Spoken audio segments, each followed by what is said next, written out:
Snow emergencies and winter parking restrictions are in place in dozens of cities right now as crews work to get streets clear of snow and ice. But the bitter cold is not helping that effort. Gordon Severson is live with a look at how all the side streets are holding up. Hi, Gordon.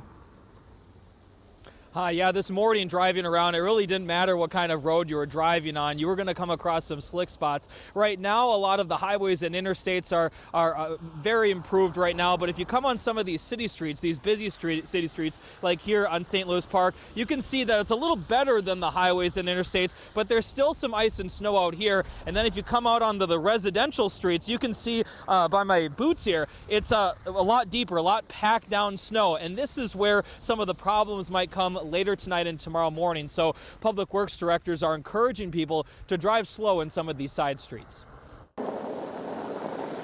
A crunchy commute caused a lot of problems for drivers Monday morning with accidents and spinouts on interstates, highways, and city streets. But heading into the commute Tuesday morning, it's the side streets drivers should be worried about. I think it's those areas, the hills, intersections, things like that. I think it's important for folks to slow down. Joe Pauman is the director of transportation maintenance and repair for the city of Minneapolis.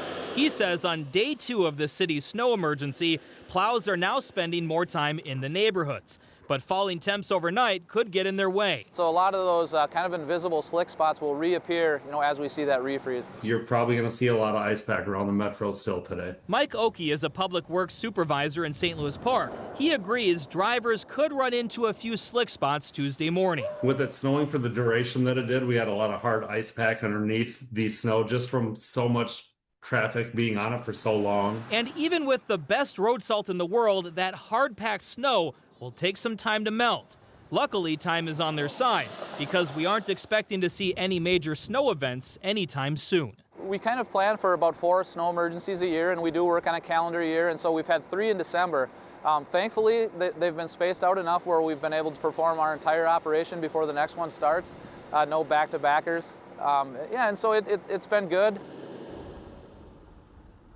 Now, one issue that they're going to keep an eye on later this winter is the snow accumulating on the sides of the streets. They say if we have a couple more snow events like this one, we might see that snow kind of creeping in towards the middle of the street and making the streets more narrow. And that could be a problem in some streets, especially in some streets in Minneapolis that are already narrow for cars to pass. Yeah, no question. Uptown especially tricky. Thank you so much, Gordon. Appreciate your live report.